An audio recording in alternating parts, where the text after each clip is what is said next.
Hello everyone, welcome back. Welcome to Gurmantra Siksha Ka Granth. I'm your educator Neha Taneja. So guys, today we will be dealing with translation part 3. Already two parts translation के हम complete कर चुके हैं. I will be giving you the link of those two parts. Please make sure आप इस part पर बढ़ने से पहले उन parts को भी देख लें so that you can have better clarity. And again ये कॉमन टॉपिक है जो कि बहुत सारे एग्जाम्स में लाइफ साइंस से रेलेवेंट आपके लिए इंपॉर्टेंट होगा. तो चलिए शुरू करते हैं.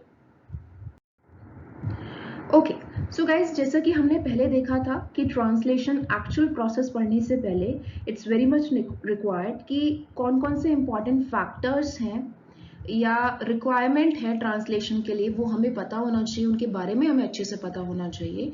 जहां पर हमने 3 कंपोनेंट्स के बारे में बात की थी, RNA, ribosome and translation factors. अभी तक पिछले 2 पार्ट्स में मैं आपको आरएनए, एमआरएनए के बारे में बता चुकी हूँ, राइबोसोमल आरएनए के बारे में हम डिस्कस कर चुके हैं, प्रोकैरियोटिक यूकैरियोटिक राइबोसोम्स के बारे में हम डिस्कस कर चुके हैं. ट्रांसलेशन के बारे में हम लोग डिस्कस करेंगे जैसे जैसे हम ट्रांसलेशन मशीनरी को समझेंगे प्रोकैरियोट एंड यूकैरियोट के केस में, तो साथ साथ हम ट्रांसलेशनल फैक्टर्स को भी समझ लेंगे. बट अभी इसमें एक और मेजर कंपोनेंट है जो रिमेनिंग है, जो कि बहुत ज़्यादा इंपॉर्टेंट है अगर आप प्रोटीन सिंथेसिस यानी कि ट्रांसलेशन की बात करते हैं. तो यस, आई गेस आप लोगों ने सही सोच लिया है कि मैं किसके बारे में बात कर रही हूँ. I am talking about tRNA, जिसको आप ट्रांसफर आरएनए भी बोलते हैं, जो कि एक्सट्रीमली इंपॉर्टेंट है.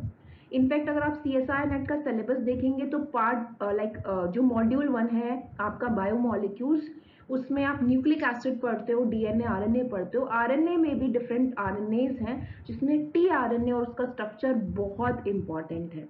ट्रांसलेशन में भी ट्रांसफर आरएनए का बहुत इंपॉर्टेंट रोल है. तो उसी से रेलेवेंट कुछ इंपॉर्टेंट इंफॉर्मेशन हम देखेंगे along with other component and knowledge जो ट्रांसलेशन में जरूरी है.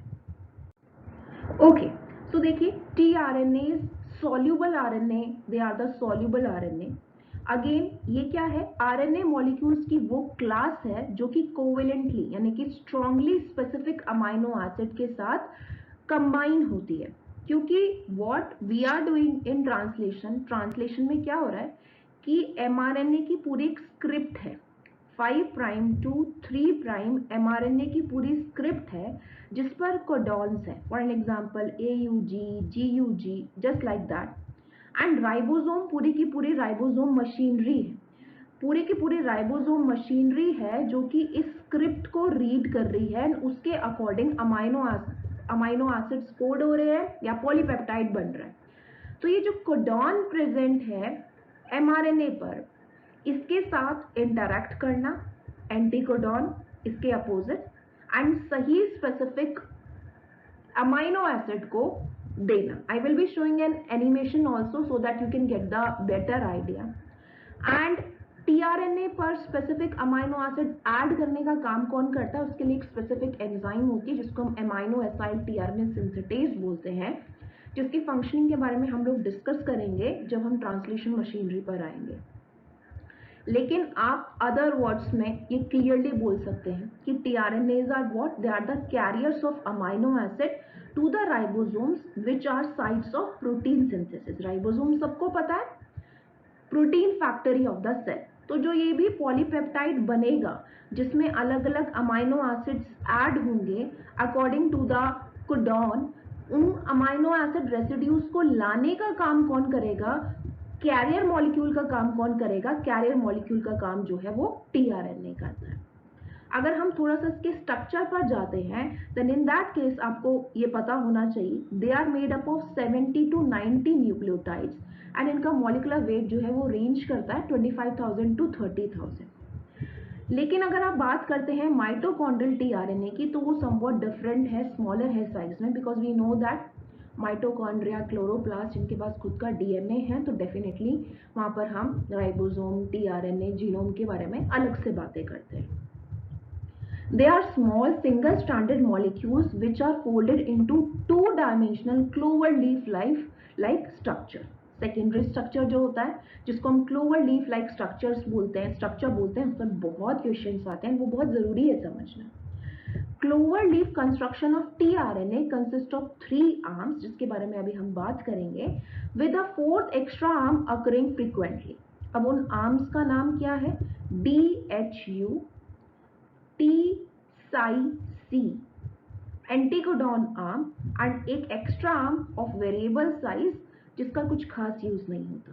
तो अभी हम tRNA का स्ट्रक्चर को आइडेंटिफाई करेंगे, समझेंगे मोस्ट इंपॉर्टेंट पॉइंट्स जो कि डेफिनेटली आपको अपने दिमाग में रखने हैं, माइंड में रखने हैं, अगर आप ट्रांसलेशन समझना चाहते हो बेहतर तरीके से। तो beautiful diagram in front of your screen. सबसे पहले तो मैंने यहाँ पर एक ट्रिक लिखी है जो आपको याद रखनी है, SQ यानी 3 बार S। अगर आप यहाँ पर बात कर रहे हो tRNA की, जिसका नाम है ट्रांसफर RNA, सिंगल स्ट्रैंडेड है, सॉल्यूबल है, soluble in 1 molar of NaCl solution, small है, डिफरेंट टाइप ऑफ RNAs आप देखते हो, mRNA देखते हो, snRNA है, माइक्रो RNA है, rRNA है, डिफरेंट टाइप ऑफ RNA है, जिसमें से सबसे स्मॉल जो है वो आपका tRNA है। ये इसका क्लोवर लीफ लाइक स्ट्रक्चर है, या जिसको आप सेकेंडरी स्ट्रक्चर बोलते हो। एक एक करके हम आर्म के बारे में भी डिस्कस करते हैं। देखिए, एक आर्म है आपकी जिसको आप टी लूप बोलते हो, या जिसको आप GTPCG भी बोलते हो। P यहाँ पर जो है वो साई है, या जिसको आप T साई C भी बोल देते हो। आप यहाँ से देख सकते हो दिस वन। अब RNA में बिल्कुल थाइमिन नहीं होता है, वहां पर यूरेसिल होता है, बट यहाँ पर T जो है वो प्रेजेंट है। स्पेशल केस है, यहाँ पर T जो है वो प्रेजेंट है।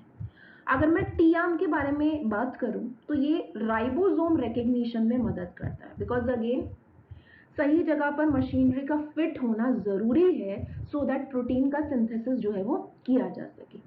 डायरेक्टली क्वेश्चंस में आपसे इनके रोल पूछे जाते हैं, सो यू शुड रिमेंबर कि क्या रोल है।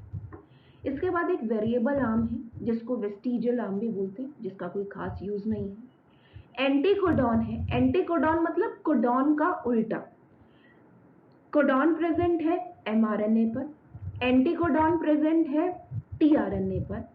दोनों के बीच में आप देखोगे interaction will be there, and फिर सही अमाइनो एसिड जो है वो कोड होगा। अभी I will be showing an animation also, so आपको अच्छे से आइडिया हो जाए।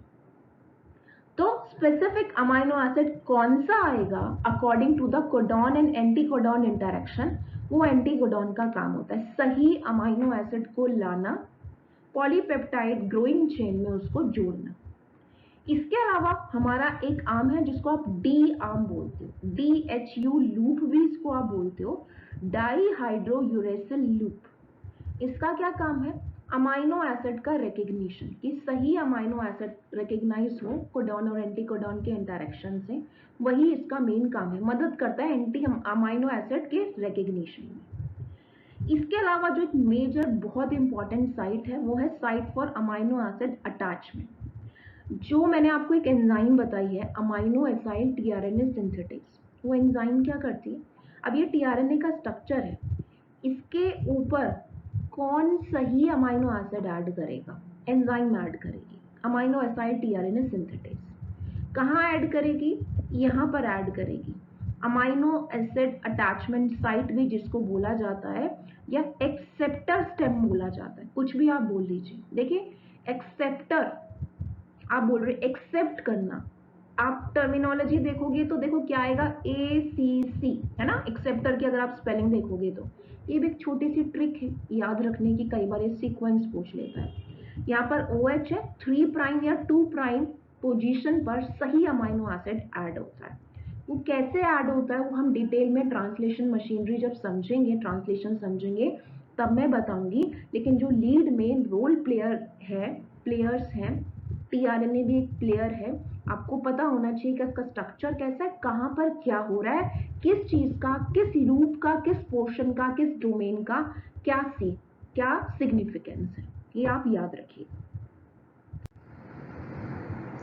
यहाँ पर आप एनिमेशन देख सकते हैं कि किस तरीके से नीचे mRNA की स्क्रिप्ट है, tRNA आ रहा है, एंटीकोडॉन कोडॉन का इंटरेक्शन हो रहा है, एंड अमाइनो एसिड्स जो है वो बनते जा रहे हैं, ज्वाइन होते जा रहे हैं, एंड एक कंप्लीट पॉलीपेप्टाइड जो है वो तैयार हो रही है। अब इसको दोबारा से रीप्ले करके भी देख सकते हैं एवरी वन ऑफ यू। जो एनिमेशन यहाँ पर मैंने शो किया है मैं इसको शेयर भी कर दूंगी अपने टेलीग्राम चैनल पर, सो दैट आप इसको और अच्छे से देख सकें। बट होपफुली आपको समझ में आया होगा कि मैं यहाँ पर आपको क्या बताना चाहती हूँ। बेसिकली अभी ये एनिमेशन अगर मैं दोबारा रन करूंगी तो आई गेस थोड़ा सा इशू हो जाएगा रिकॉर्डिंग में, बट आप समझ चुके होंगे। राइबोसोम की लार्जर यूनिट है, स्मॉलर यूनिट है, एमआरएनए की स्क्रिप्ट है, टीआरएनए आ रहा है, एंटीकोडॉन और कोडॉन का इंटरेक्शन हो रहा है, अमाइनो एसिड आता जा रहा है, पॉलीपेप्टाइड में जुड़ता जा रहा है। 3 साइट्स होती हैं, ए पी ई साइट आपकी राइबोसोम में, वहां पर आप देखते हो पॉलीपेप्टाइड का सिंथेसिस होता जा रहा है। अभी हम सिर्फ इसी पर फोकस कर रहे हैं, मशीनरी तो हमें वैसे भी डिटेल में समझनी है। गाइज यहाँ पर आप देखिए जेनेटिक कोड के कुछ इंपॉर्टेंट फीचर्स आपको दिए हुए हैं। अगर आप ट्रांसलेशन पढ़ रहे हो तो डेफिनेटली आपको जेनेटिक कोड के बारे में पता होना चाहिए। एमआरएनए की स्क्रिप्ट पर जो आप ट्रिपलेट कोड देख रहे हैं, डिफरेंट कोड्स आप देखते हो, U U U, U U C, U U A, U U G, C U U, A U G, C A U, different type of codes आप देखते हो, वो ट्रिपलेट फॉर्म में है, राइट? जो कि कुछ नहीं है, 3 एडजेसेंट न्यूक्लियोटाइड का एक सीक्वेंस है, कॉमा लेस सीक्वेंस है, जो कि एक स्पेसिफिक अमाइनो एसिड को कोड करता है। यही चीज एमआरएनए पर अडेप्टर मॉलिक्यूल टीआरएनए रीड करता है।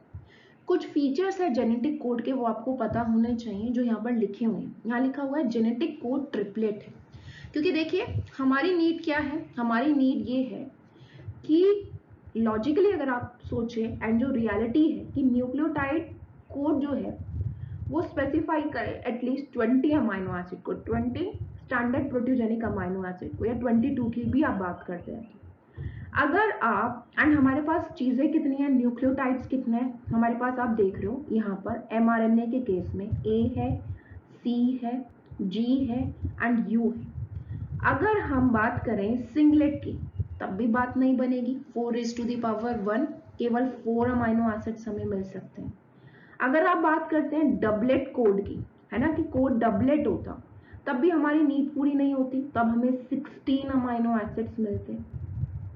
लेकिन अगर आप ट्रिपलेट कोड की बात करते हो 4⁻3 यानी 4 × 4 × 4, तो यहाँ पर हमें प्लेंटी ऑफ इंफॉर्मेशन मिल जाएगी, बल्कि इनफैक्ट ज्यादा ही हो रहा है, 64 अमाइनो एसिड हो रहे हैं, ठीक है। लेकिन हमारी जो नीड है 2022 की, वो आराम से सेटिस्फाई हो रही है, ठीक है।